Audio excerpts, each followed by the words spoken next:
all of our senses, when you go outside, when you look anywhere, tell us that we're stationary and we're not moving. I mean, you can sense the tiniest vibration in your house. If somebody steps on the floor, closes a door, a tiny little earthquake will rock your world. But we have to believe that we're spinning at 1,000 miles an hour, right? 1,000 miles an hour at the equator. So the Earth is rotating at 1,000 miles an hour. That's faster than the speed of sound, right?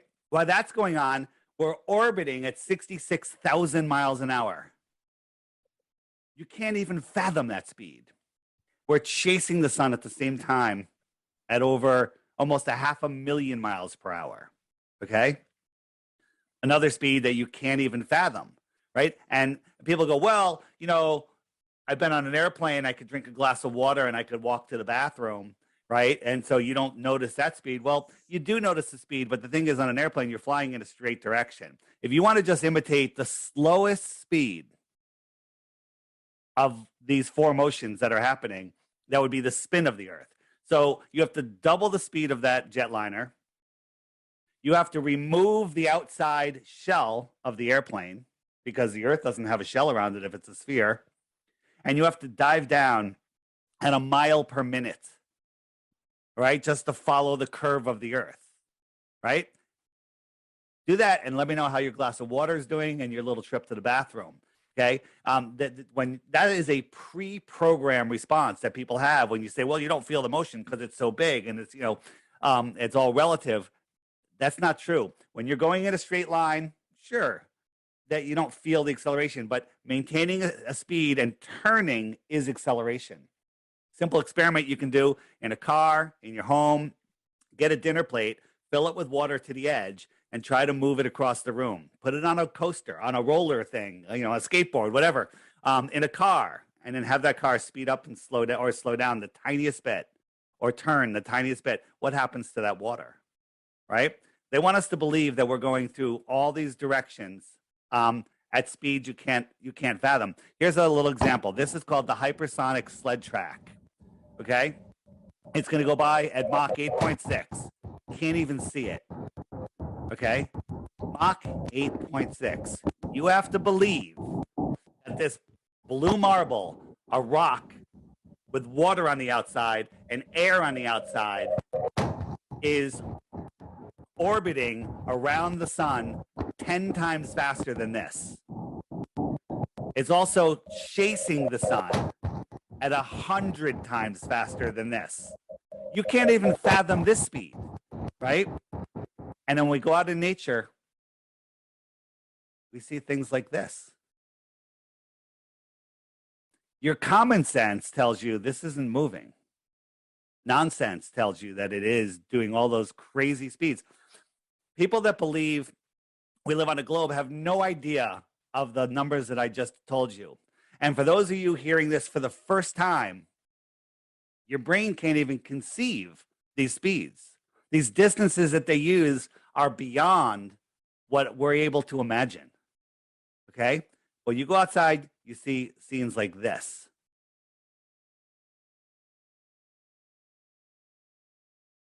Everything tells you that this is not moving. Now, Neil deGrasse Tyson, I don't know if you guys know who he is. He's the spokesman for science here in America, I think worldwide. He says, because of the spin of the Earth, the centrifugal force makes the water bulge at the equator 14 miles high. But the Earth is so big, you don't notice it. Right? 14-mile high bulge of water. 14 miles high. Okay? An airplane flies about 5 miles high. So if I'm flying from somewhere in the north to South America or South Africa, at what point does my airplane triple its height, just to skim over a hump of water? The answer is that's ridiculous. That doesn't happen. But they want to tell us these things and just people go, oh, that's really cool. That makes sense. Yeah. Right? Where's that hump of water? It's taller than Mount Everest. Where's the best viewing spot of that hump of water? Okay. Once you understand how ridiculous the heliocentric model is, you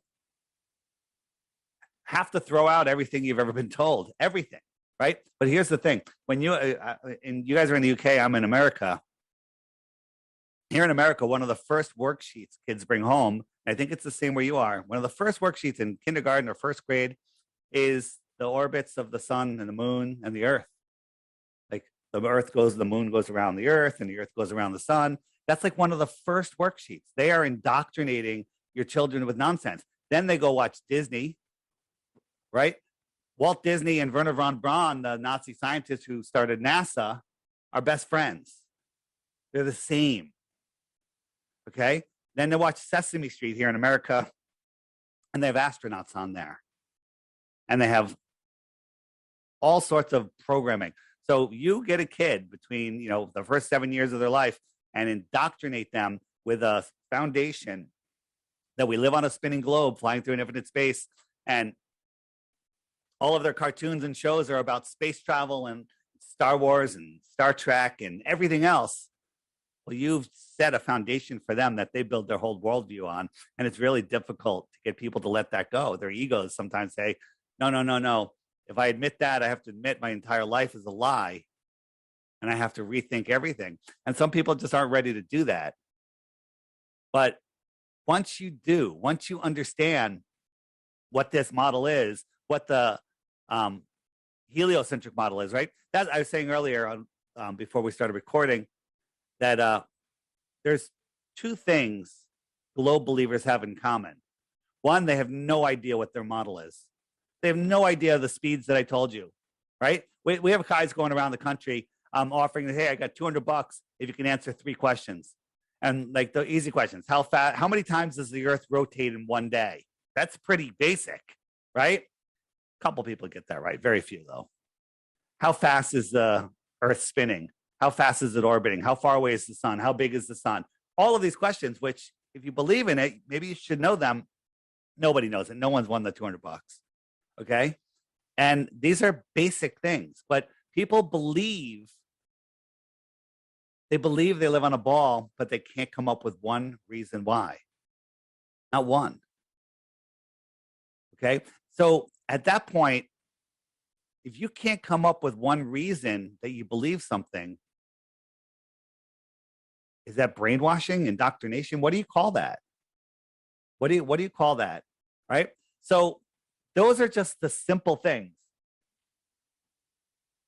The other thing is, on a ball, we have a physical horizon. So I'll just take this object here, pretend this is a boat.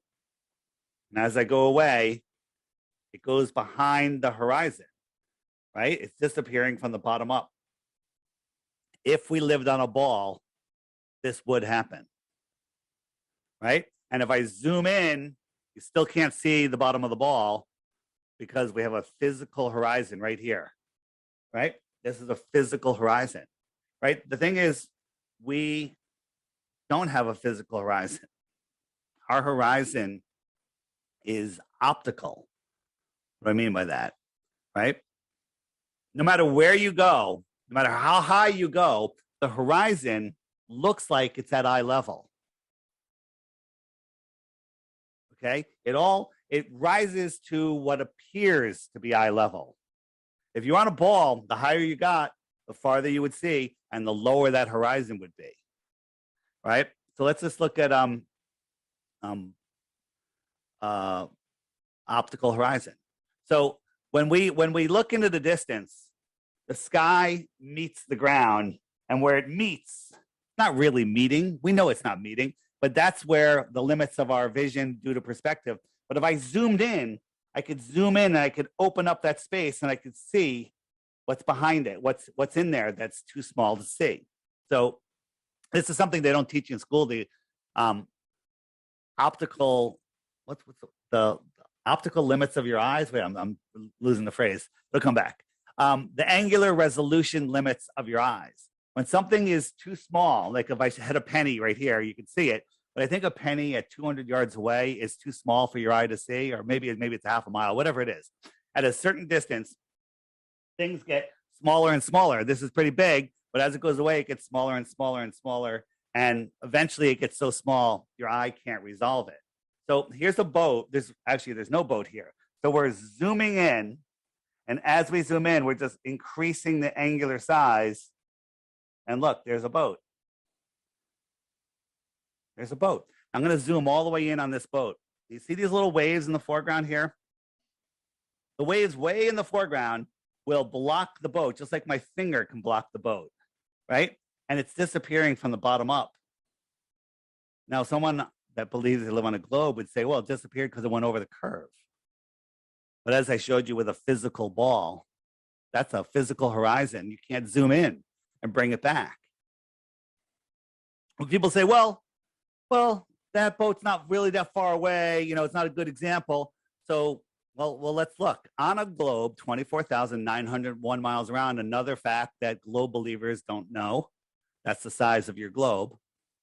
There is a formula, an accurate formula, that will tell you the curvature at a certain distance. And that formula is literally at 3 miles, there's a 6-foot drop at 3 miles, right? Is that right? Yeah, 6 feet at 3 miles. So here we have a camera at 1 foot off the ground. At 1 foot off the ground, the horizon should be 1.22 miles away. Let's just call it 2 miles. Give the globe every benefit of the doubt. We know that this is not a boat, it's an oil rig, and we know exactly how far it is. It's 9.4 miles. At 1 foot off at 9.4 miles, there should be 59 feet of curvature from 1 foot off the ground. 59 feet of curvature. Now, some people go, well, you know, you don't know how much at the bottom you're missing. Here's the problem. You can see the surface of the water for miles and miles and miles beyond the rig. If there's a physical curvature, you're not going to see any surface of the water. You might see something that's tall, you know, if there's 10 feet of curvature and you have something 20 feet tall, you're going to see the top 10 feet of it if we lived on a ball. We see the surface of the water. That's a problem. Globe people like to yell gravity, refraction, right? Everything's refraction. Like when we watch, here is, let me show you this. This is a place in France looking out at Canigou Mountain, which is 175 miles away. 175 miles, okay? Can't see it because at 175 miles from this viewing location, the very top of Mount Canigou should be a half a mile or more below the curve. I'm rounding down to a half a mile, okay? Now, you don't see me right now. You see the light that's bouncing off of me. I can prove that if I made my room completely dark, you wouldn't see me, right? There's no light coming off of me. So the Mount Canigou isn't a light, but the sun lights up Mount Canigou. That's how we see. You can't see things at night when there's no light. You can see them when there is a light. So the sun is lighting up Mount Canigou. That's reflecting off, trying to travel 175 miles, and it can't because there's too much thickness of the atmosphere. And so you can't see it. However, the sun is brighter than the reflected mountain. The light that I'm looking at is brighter than the light that's bouncing off of me. And twice a year, when the sun lines up with Mount Canigou, it backlights it and you can see it. Here's the whole mountain. The very top of this mountain should be a half a mile below a physical curve, but it's not. It's right there. Only twice a year you can see this. Okay? Now, the globers will say, well, the mountain is below the curve. The sun is already set, and it's magically refracting up and stopping at eye level. And all of this water in front is also refracting up and, you know, going less up. And everything just lines up and pretends. The globe is trying to fool you, thinking it's flat. Everything it does lines up perfectly with a flat Earth, or the Earth is flat. So this is a problem. We see too far. Okay. So real quick, I'm going to just go into what flat Earth is and what it isn't. And then maybe we can, you guys can ask some questions. So they tell us that Antarctica is a continent at the bottom of the globe. Although there's no satellite, you know, high altitude photos of Antarctica, except for some of the stuff going along the edge of Antarctica. But everything in the middle is just a cartoon. Okay. And so that's weird. Why are they doing that? Here's some pictures of Antarctica. These are all just, you know, illustrations of what Antarctica is. How come we don't have any real photos? So Large bodies of water at rest lay flat. I showed you that in the images earlier. We know that from life experience. And a container of water needs a large body of water at rest needs a container. Take away the container and you have no body of water. You don't want to take a bath? Great. Get rid of the bathtub. Well, your water's gone. A pond, lower one end of the pond below the surface of the water is going to flow away. A lake is a bigger pond. The world's oceans are a giant pond. That's all they are. Well, what's containing the water? Well, Antarctica is containing the water. Antarctica is the shoreline that surrounds our world.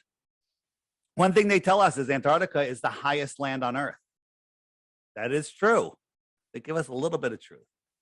Well, this land is higher than our pond, than our water. It's the container of our water, right? Does this land connect all the way around?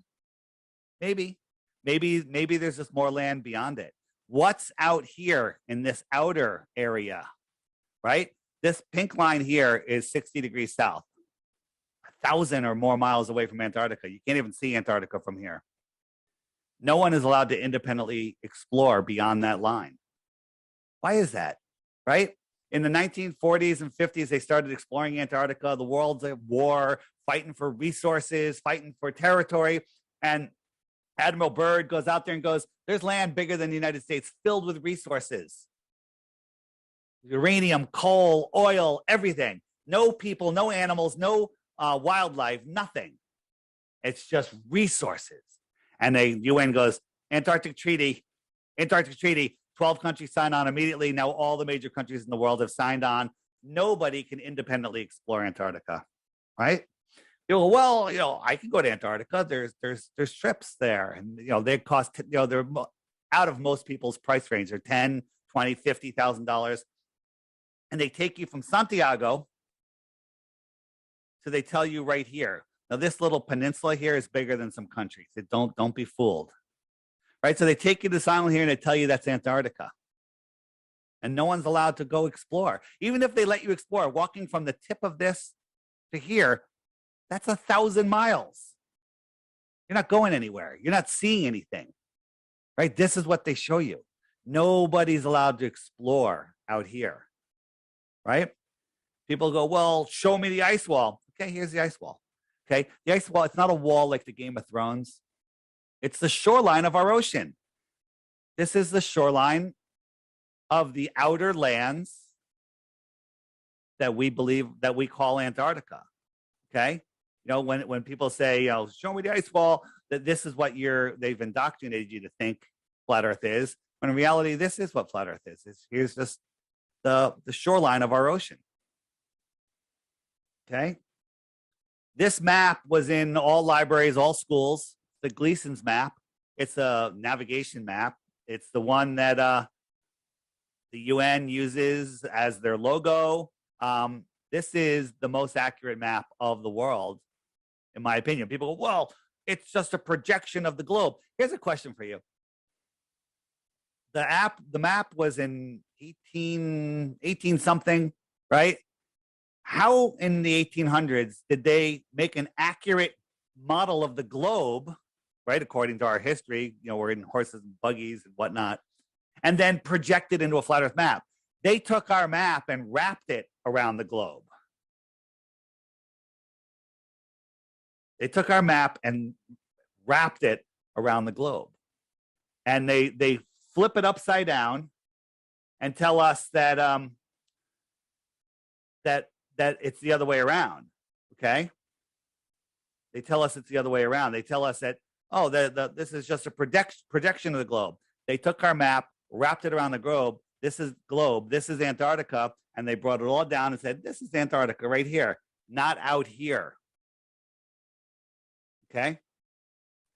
Here's a map that was found in Hawaii, a Japanese map, supposedly in some Buddhist temple, and it shows all of these other land masses out here. Look at this. This is our known land masses. What are these? What are these? Other worlds, if you will. Okay? Hidden from us. Maybe when we go to Antarctica, we go from here to this little island right here, and that's it. That's it. And they tell you this is Antarctica. Look at this. This is bigger than the United States. Okay, United States is what, 3,500 miles wide or 2,500? It's twice that. This is like 5,000 miles. They're not letting you go anywhere. You pull up here, they tell you it's Antarctica. You have no other choice just to believe. Right? There's so many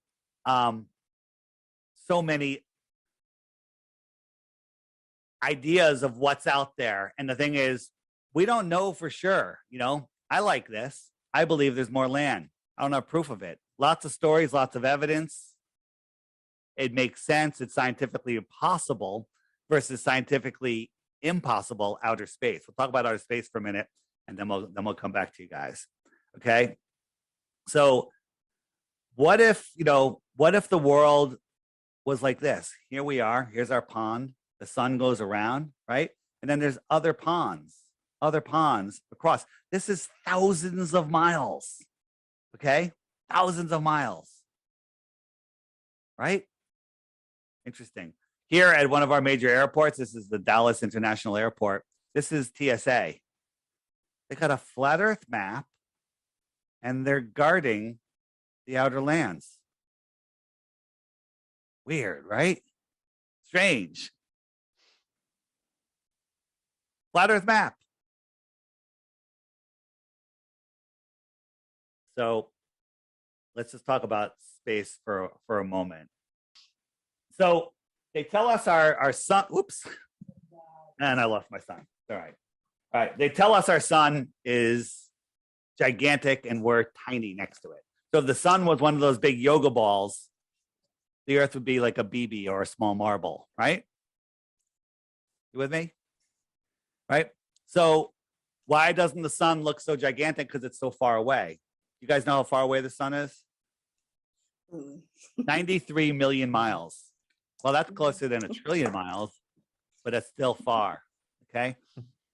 So if you went out at noon in the middle of the summer and the sun was moved so it's 1 mile over your head, it would fill your entire sky, right? The entire sky would be the sun. You with me? Drawing up a little picture for you. And then we move the sun 90, it's right there filling the whole sky. We move it 93 million miles away. It's now the size of a coin held at arm's length. It reduced from the entire sky to the size of a coin.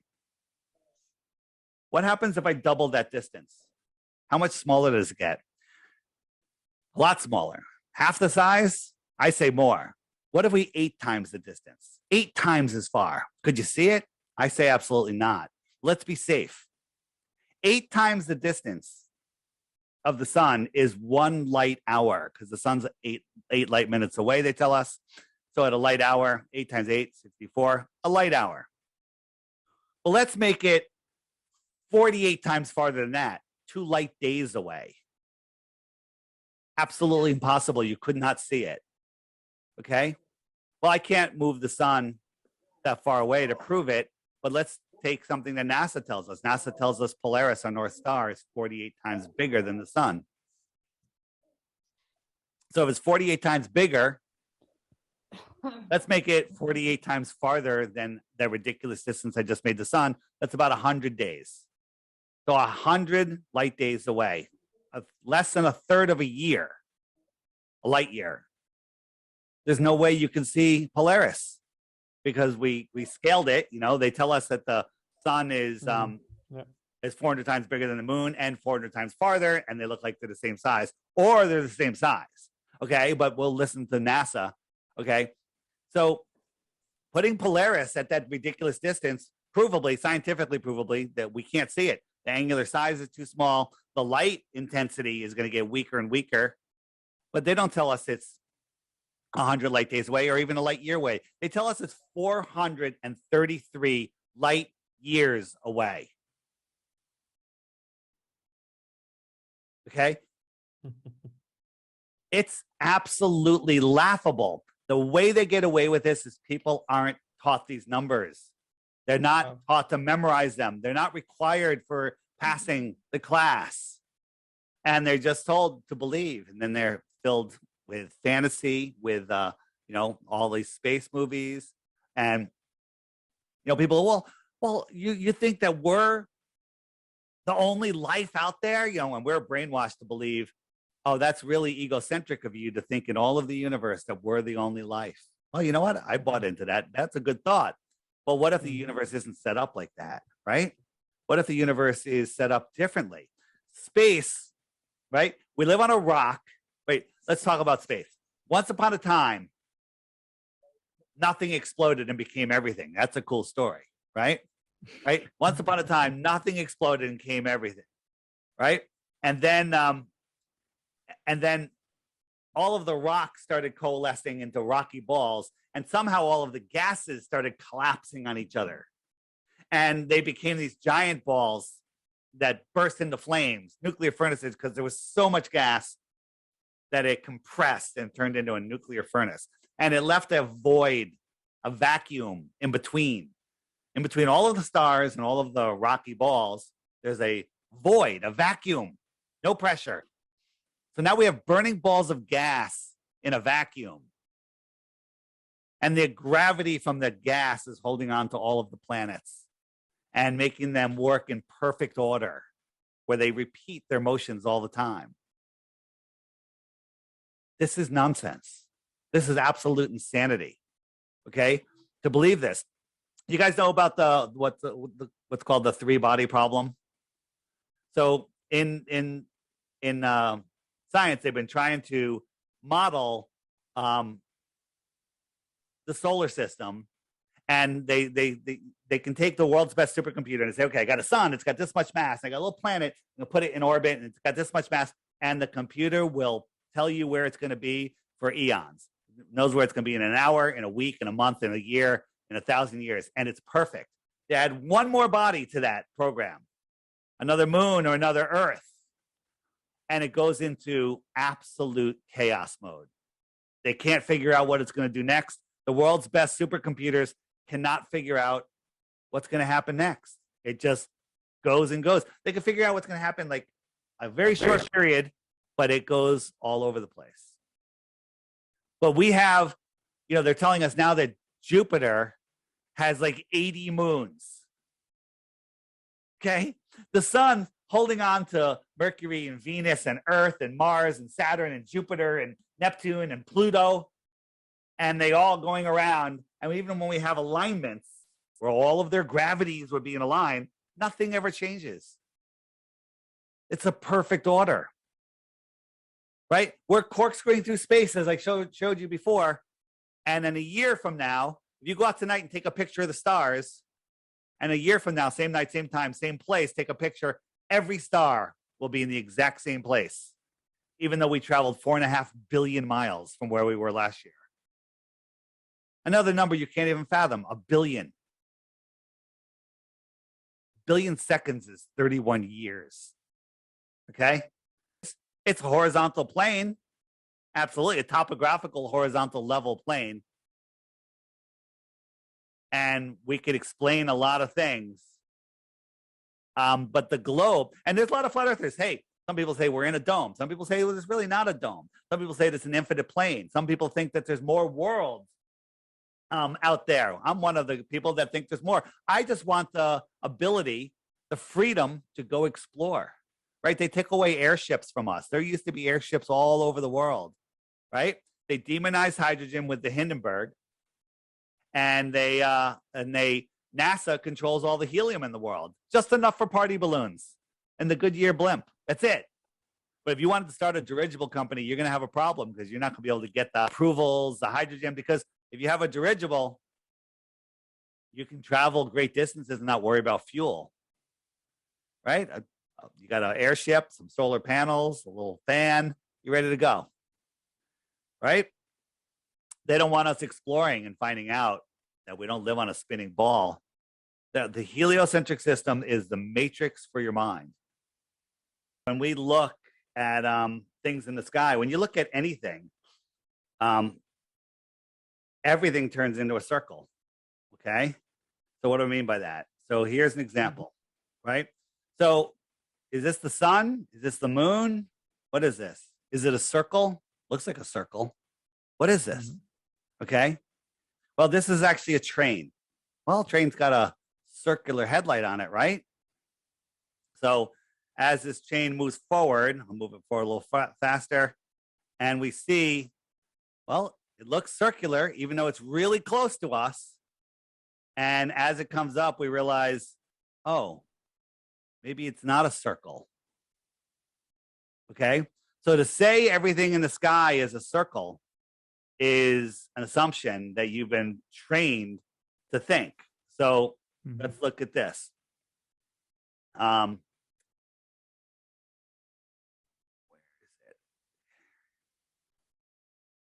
I am looking for something specific. Where'd it go? Here it is. Okay. So here we have 4 moons. Okay. Is this one that I'm about to grab a sphere? I'll go back so you can see it. Is that a sphere? Looks like one. Right? Well, it's not a sphere, but it's a half a sphere, so that wasn't fair. How about this one? Is this a sphere? That looks more like a sphere to me. Right? Is it a sphere? Flat. How about this one? That one's a cup. Okay. So when we look up into the sky, saying we know what things are, the shape they are, is not fair, right? And we also look at the moon. You ever been out on a full moon night on a clear night? You can read a book by it in the middle of nowhere. You can drive with your car lights off. It casts a shadow on the ground. How does a rock, this is a rock at noon in full sunlight, how come it doesn't light up like the moon? The moon is a light. It's not a dusty, dirty ball reflecting light. Right? How come this ball isn't reflecting light where it can cast a shadow somewhere? Right? And when you look at the moon, how come there's not a specular highlight? Right? When you have a single source light, you have a specular highlight. And then it gets dimmer towards the edges. We don't see that with the moon. But look at the full moon. It's a light. To me, it looks like it's lit up from the inside. The moon might be a sphere, by the way. But you guys play pool table in England, right? The balls are round. Does that mean that that table's round? Right? The lights in your ceiling right now, do they dictate the shape of your floor? I don't think so. And another thing is, when you look at the moon, it looks a little transparent. At nighttime, the spots are dark, and at daytime, they're kind of blue. To me, the moon looks like it's within our atmosphere. Go out and look at the moon with fresh eyes during the day when the moon's out in the day sun, and you can see blue sky beyond the moon. Use your common senses, but you've been brainwashed to go, oh, no, that's 250,000 miles away, another distance you can't even imagine. And it's projecting itself right into our sky? I don't think so. So, just finishing up with, the stars, well, this is the star Sirius. Does that look like a sphere to you? Our consumer optics have outgrown their lies, right? Here's a whole bunch of different stars. Now, some people say, well, they're out of focus. Some are out of focus, some aren't. But each star has its unique personality, okay? And these are not burning balls hundreds of trillions and quadrillions of miles away. They're right here. If a star was the distance they tell us, or a fraction of the distance, our super zoom cameras wouldn't make a difference. We'd zoom in and it would still be a tiny dot. There's no way. I'm 30 miles from New York City. I can see New York City over the water. I zoom in, I could barely get any detail on the buildings. I have a P1000 super zoom camera. But then I look at the moon, I could zoom in and fill up the whole thing and see incredible detail. Does that mean that the moon that I'm seeing is closer to New York City? Sounds weird. The heliocentric model makes no sense. I don't think the moon and the stars and the sun that we see are actual physical bodies. This is one you can see with your naked eye. It kind of looks like that. But you zoom in on it, this is the star Capella. That look like a burning sphere? Right? This is what NASA wants us to believe this is. Here's the sun. Here's Arcturus. But when we look at Arcturus, this is what we see. 211 trillion miles away. You can't fathom 1 trillion miles. I can't fathom 1 trillion miles. 211 trillion miles away. NASA shows us this. Reality shows us this. Absolute insanity. Nice. Thank you. And one other thing, this is not a star. Kind of looks like some of the stars, right? This is on a ceiling, and this guy looks out, and he's got there's a tub of water, and the sun is reflecting on that and reflecting on the ceiling. Kind of looks like what we're seeing up there. Puddles. People go, well, if the Earth is flat, where's your model? Explain the whole universe, right? An example Jaron from Jaronism uses, he says, you grow up, you're happy with your family and everything, and then your mom passes away and you're going through her stuff and you find adoption papers. Shows that Jaron was adopted, right? And so he shows his friends and goes, look, I'm adopted. He goes, well, who are your real parents? He's like, I don't know. He goes, well, then I don't believe you, right? We're just figuring this place out. The controllers of this world, the powers that want to be, the ones that many people believe have authority over them, which isn't true. It's all in your imagination. They've been doing this for a long time. We're not floating in space. We're not a disk. What's below us? Nobody knows. Nope. Nobody knows what's below us, because the deepest hole ever dug is just short of 8 miles. And when they dug down, they were using ground penetrating radar, and they couldn't find. They were wrong every step of the way, right? So they dug down, no more rocks, no more water, and then they hit rocks and they hit water, right? So that's 7.5 miles, right? So the equivalent of that, if the Earth was an apple, they drilled partially through the thin skin of the apple, just partial, a fraction of the apple skin. They were wrong every step of the way. They hit an impenetrable barrier. They tried for years to get through it. They couldn't, but somehow they know what the next 4,000 miles is. This is a meme that it's in all of our textbooks. They tell us the center is a molten magnetic core. They're laughing at us because you can't have molten magnets. A magnet, when heated up before it melts, it hits what's called the Curie point, and that's where all the magnetism is lost. So a molten magnet, this is nonsense. This is all made up, right? All of that is nonsense. So what is the flat Earth then?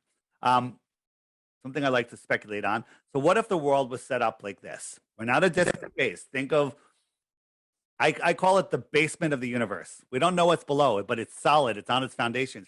If you're a Bible literist, God set the world on foundations and separated the waters from the waters. So here we live. Here's Antarctica, right? Maybe it's set up like this. And out here are extra land, extra territory, extra terra. Who lives on the extra terra? Extraterrestrials. It's the words. Think about it. So if an extraterrestrial, someone from this extra terra, came to visit us here in this inner space, where did they come from? Outer space. The outer space.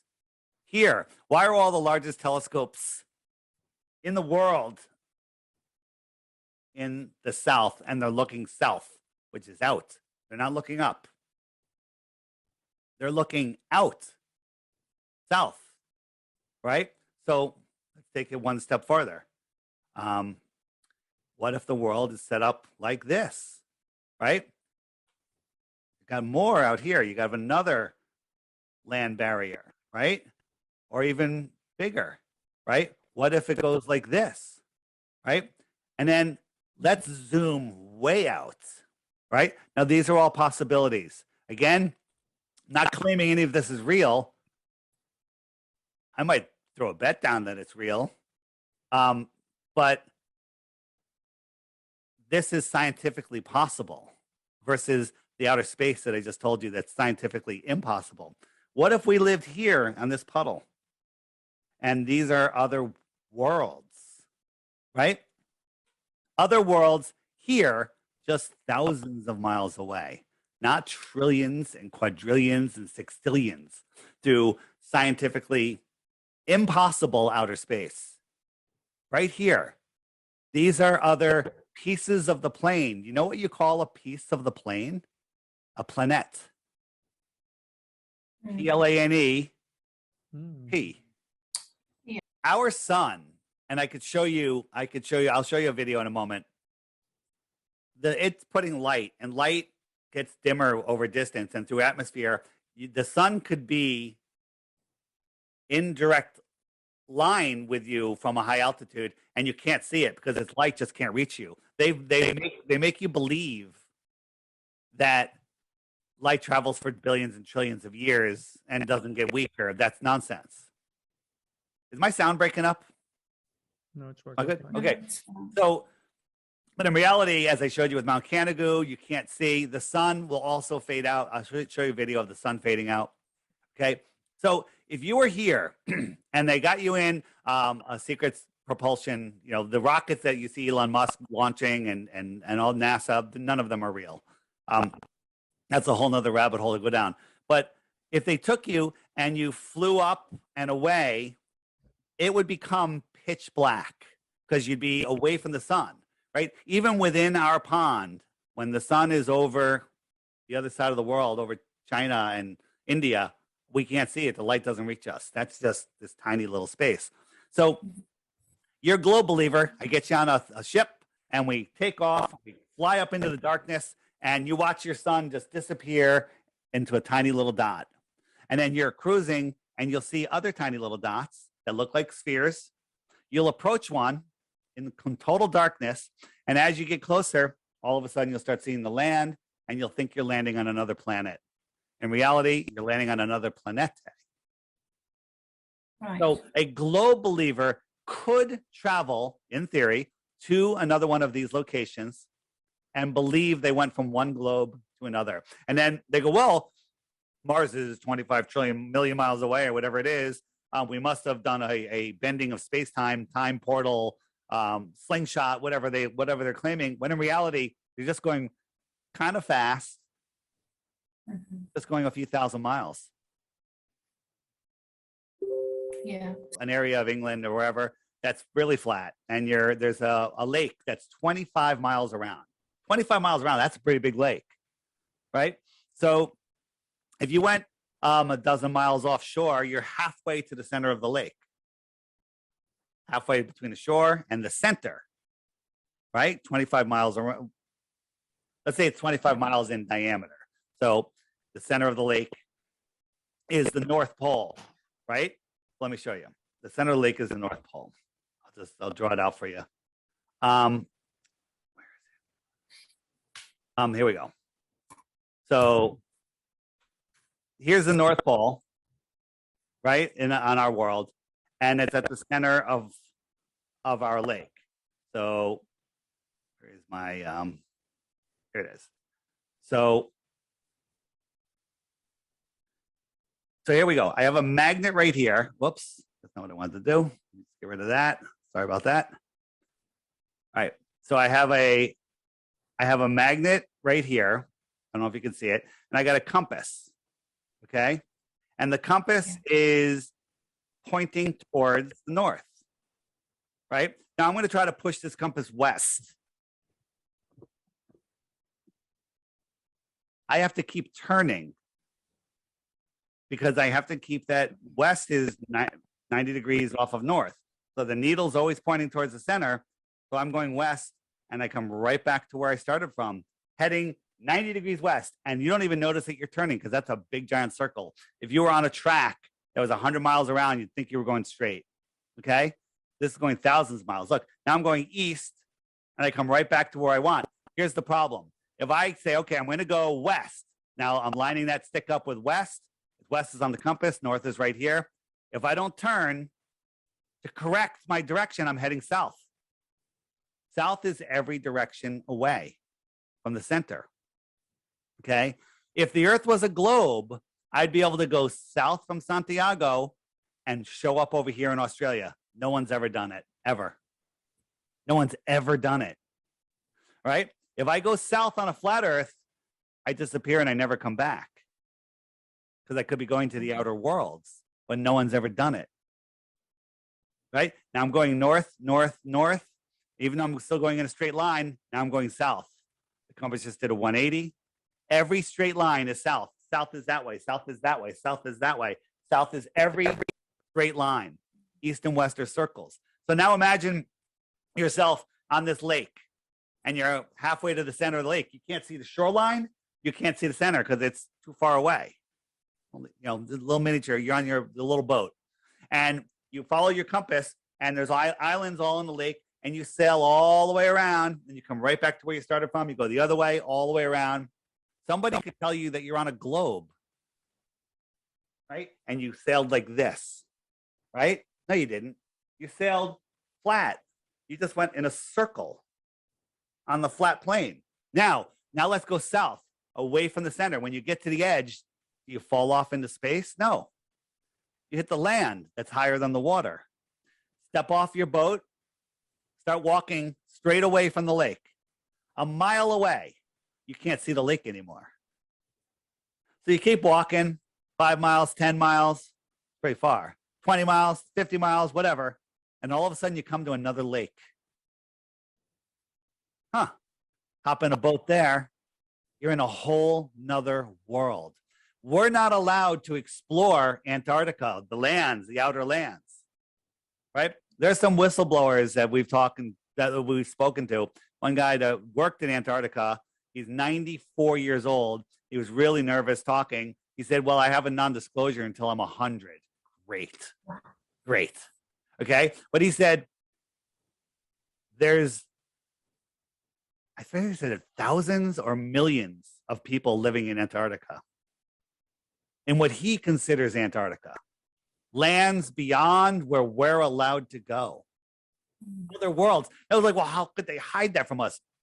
They're hiding North Korea from us. Have you guys ever looked into North Korea? It's right in the middle of everything.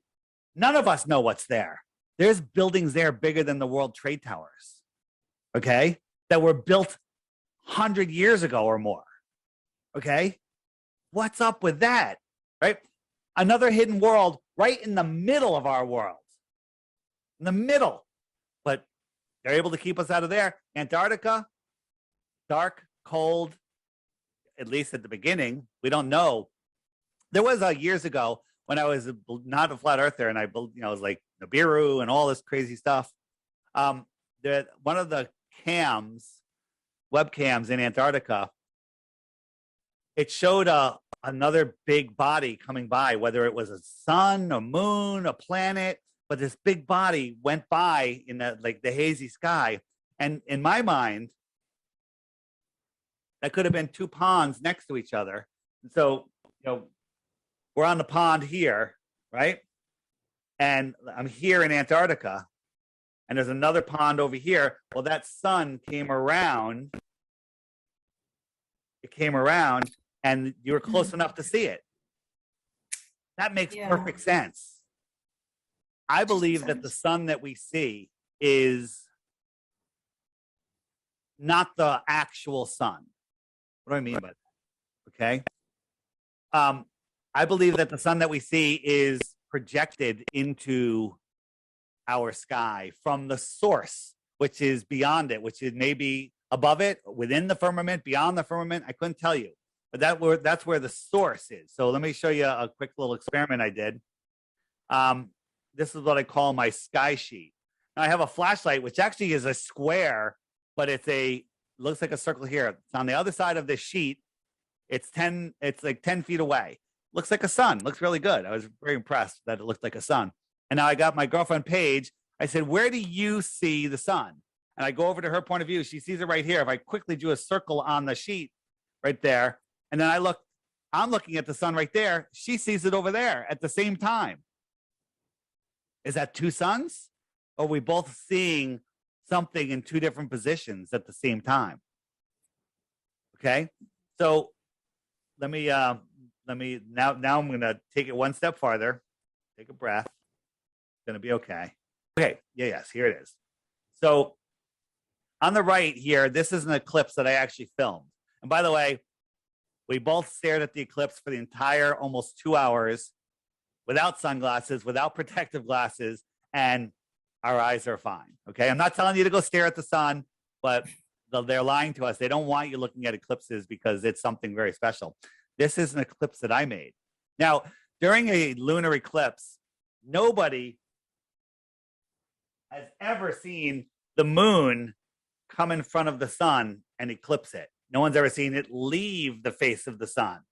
They only see is this circular thing, but you don't see anything. You just see the sun being blocked, right? And I think that's because the source of the sun is beyond this. So let's take a look. So this is an eclipse that was filmed a couple years ago. Now, the eclipse is like 85% eclipse here. This is the sun that we see, but it's all blown out. It's very bright, but it's about this much. And we're looking at this going, what is this thing? Well, this is a lens flare because it's moving around, but this one here is locked into position with the sun. It's locked into position. See how it's not moving? This is clearly a lens flare. What is this? I say this is the source of the sun. And you can never see it. Most of the time you can't see it because the sun's so bright, you can't see beyond the sun, right? This is the rear projector. So let me show you what I mean by that, okay? So here's my rear projection of an eclipse. Now you see this is the sun that we see. The light that's projecting this is on the other side. Here's the light, and here's my eclipse. You don't see this thing. This is my moon, which is a bottle cap, okay? You don't see it. You don't see it exiting the face of the sun. You just see the sun being blocked. And we're told that it's a moon in front of the sun when no one's ever seen that. So here it is again. I'm making my eclipse and I use a thinner sheet. What's this right here? This is me seeing through what I call the sky sheet.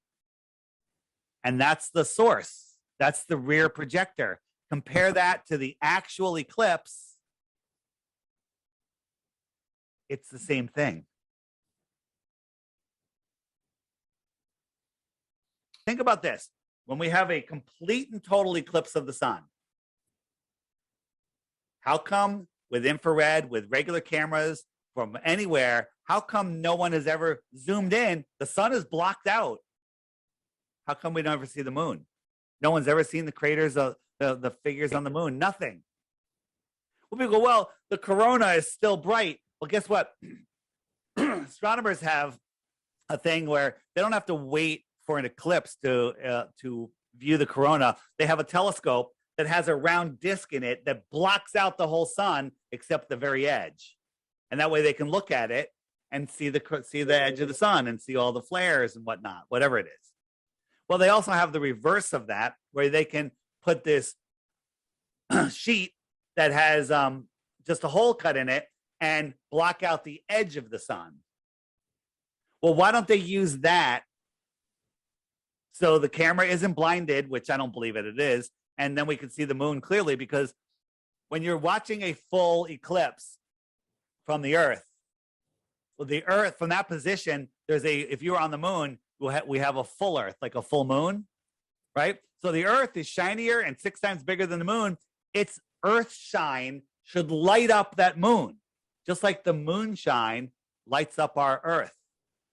I'd say the Earth is more reflective and it's bigger. It should light it up. You should be able to see it with your naked eye. Nobody with any optical instrument from the space station, from anywhere ever, has seen the moon eclipsing the sun. And I contend it's because of this. The moon is the same cycle as women's reproductive cycles. Many women, when they're not separated from nature so much, actually their menstrual cycles sync up with the moon. What's up with that? Right? I think that the moon is a part of this living system. A lot of people say, the earth is alive. They look at the earth as a living system. Well, all of these sentient lights in the sky are alive. It's all part of the earth system. I don't believe humans can live off of what we call earth. Okay, yeah, we can go in an airplane, right? You ever take a 15 or 20-hour airplane ride? It's brutal. But the guys on that space station, they're just loving it. They're up there for a year, sweating and pooping and in zero gravity, and it's a nightmare, right? But they're all fine, and they all have nice tans, and they all have nice clean clothes, and the women have long hair, right? And their makeup is done perfectly. Nonsense. It's all nonsense. NASA is here just to make you believe you live on a globe, because once you wake up to the globe lie, once you can let go of all of the preconceived notions that you had, everything changes. Everything changes because you take back your true power. You're at the center of creation. Nobody has control over you. You have free will, God-given free will, and nobody can take it from you unless you consent and give it to them. And if you understand the rules of this world, everything that happens to you is an offer, and it's whether you accept that offer or not. Right? Everything you have in your life is because of the way that you think. And if you think you live on a ball and governments have power over you, you're a slave in the matrix. Everything in space, they're faking it. Once you catch them faking one thing, then you can unwind it to they're faking everything. They're always playing with the wires and stuff, right? They're always floating, and they always have their zipped up tight and their shirts tucked in or jumpsuits. These guys are hanging from wires. This wire, though, isn't even real. If you watch real carefully, the wire goes right through his hand. Oh, yeah. But he's always doing this just to dazzle your mind, right? Just to dazzle your mind. So watch wire. It goes right through his wrist, right through his wrist, and back through his hand again. Watch. Through his wrist, right here. Watch it go right through his wrist. So they're faking everything. See that? She's showing there's a rod going out to this door, and they're talking about, well, how come air doesn't leak through the gaskets, right? The vacuum of space. She's not even looking over here. She's looking at a monitor over here, and she's matching the video that's happening. This isn't real.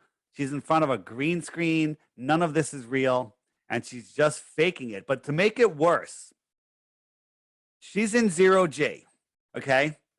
First, most of the women up there have really long hair, and it flows all over the place. You ever see a woman in the military?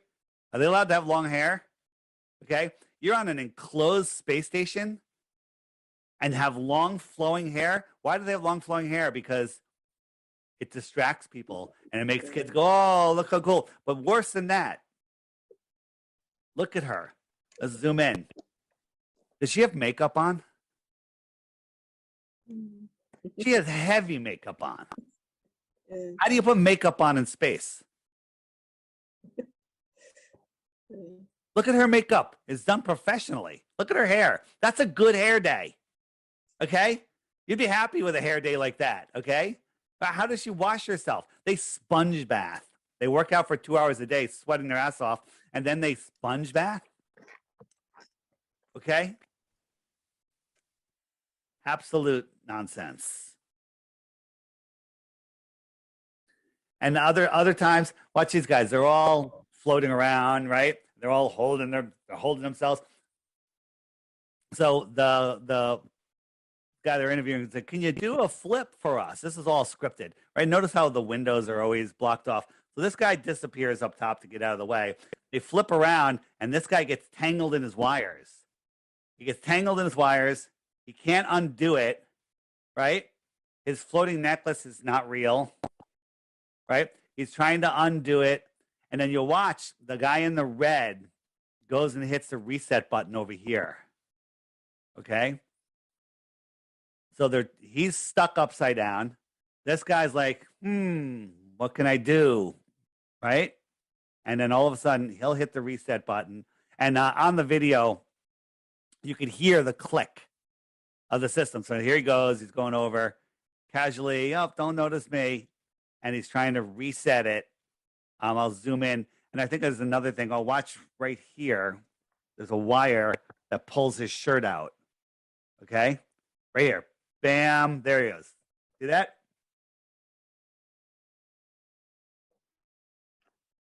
You know, they do their training in an underwater facility where they have a full mock-up of the space station in pools. And many times during spacewalks and stuff, we see bubbles.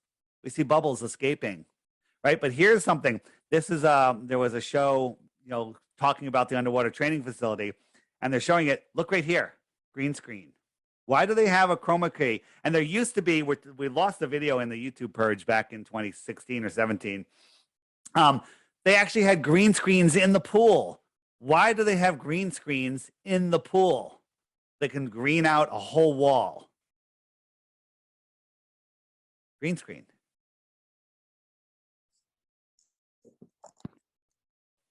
The entire heliocentric system is a satanic system. It has all sorts of, you know, everything adds up to 666 in it. The distances, the speeds, it's absolutely ridiculous. And they want us to feel insignificant. They want us to think that we're an insignificant speck floating through an infinite universe in a godless or at best distant God universe. When in fact, we're at the center of creation. We're powerful spiritual beings, and that they don't want us living to our full potential. They tell us in school we only use 10% of our brains. That's ridiculous. And we only use 2% of our DNA. The rest is junk DNA. Okay? Nonsense. Nonsense. It's all, we are divinely created. We have amazing powers, and they've hidden that from us. They've hidden it all from us. Here's a scene where they switch cameras. Look at this is the dragon. It's upright to the horizon. And then when they switch cameras, it's sideways to the horizon. Oh, yeah. Do they do that on purpose, or are they really just that stupid? Right? I think we are. And this guy, he dropped his thing. He dropped it. Well, why didn't it just float? Why did he have to catch it? He dropped it and he caught it. Oops. Must be a pocket of gravity. That's what they claim. It's a pocket of gravity. And how about this? Does this door look like it could stop the vacuum of space from sucking the air out of the space station? Look at this. It looks like a tortilla. Here's the thing. People that defend space never looked. They watched movies, Gravity, right? I think Tom Cruise is supposedly going to space to film his next movie now. I can't wait to see that one. It's probably going to be better than anything NASA puts out. In the mountains and stuff. This is all New Mexico. I think New Mexico. This is all New Mexico, which is one small state in the United States. But it looks like it's covering a quarter of the Earth. This is a fisheye lens. Okay? And Felix, you know, if we take that picture, whenever you see a curve, you have to continue the curve. How big is the Earth, right? This is just a fisheye lens, right? And here's Felix getting in with the stationary camera behind him. And we have the horizon on the Earth here. And then at 127,000 feet, same camera, the horizon's still at the same level. Remember we talked about that before? The higher you go, the lower the horizon should be, right? The horizon should have dropped like this, right?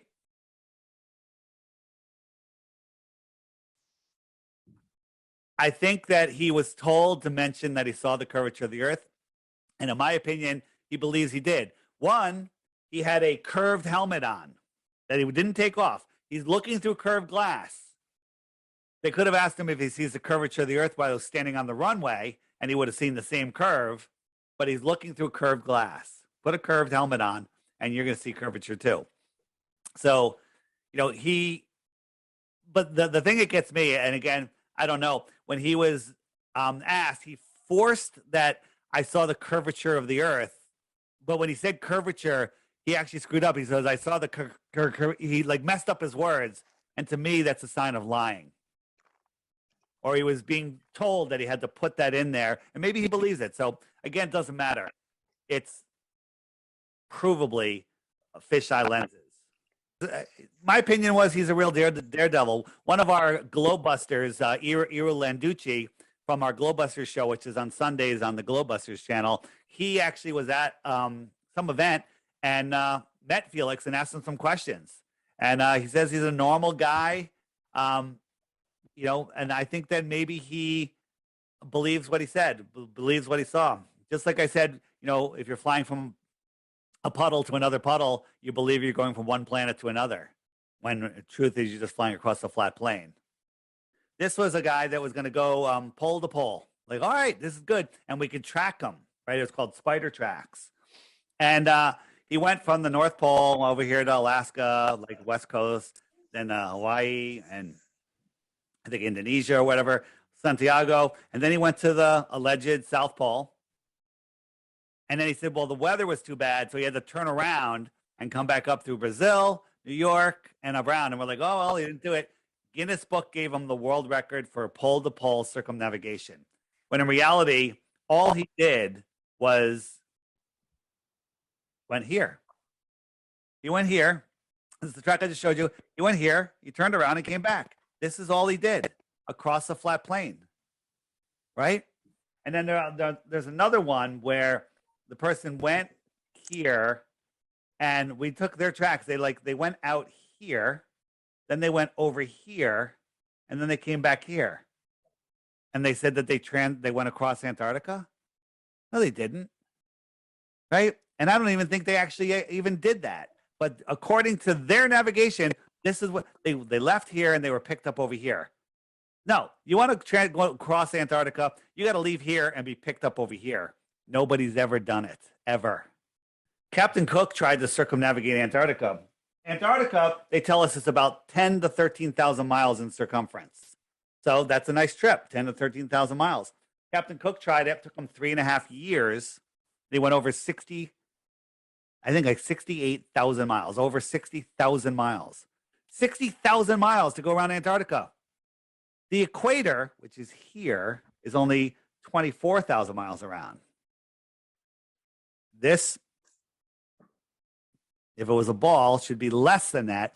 He went 60,000 miles, almost 3 times the length of the equator. Right? So one of the other things that people bring up is the Antarctic sailboat race. Oh, here's a one I want to show you. This is the woman. She went here to here to here and back, and said that she crossed Antarctica. Makes no sense. Nonsense. So there's this Antarctic sailboat race, and on their website, so they go around Antarctica, far away from Antarctica, like 50 degrees south, and it takes them like a month. And they're following GPS. I don't believe these sailors know that they're not on a ball. And if they're going from point to point to point, and then if you do the math, they're averaging about 3 miles per hour. Well, have you ever looked at these boats? These boats do 3 miles an hour while they're tied to the dock. These boats go 20, 30 miles an hour. Okay, these are the fastest sailboats in the world in really windy conditions. But according to the Globe, they're only going 3 miles an hour. This year, this is one of the legs. They went here, around here, right? Not even back to here. 32,000 miles. Wait a minute. All the way around the equator is 24,000 miles. How does this little trip add up to 32,000 miles? They're admitting, I don't know if they know it, but they're showing us that it's not a globe. But people are just too dumb to care, too dumb to look, too dumb to notice.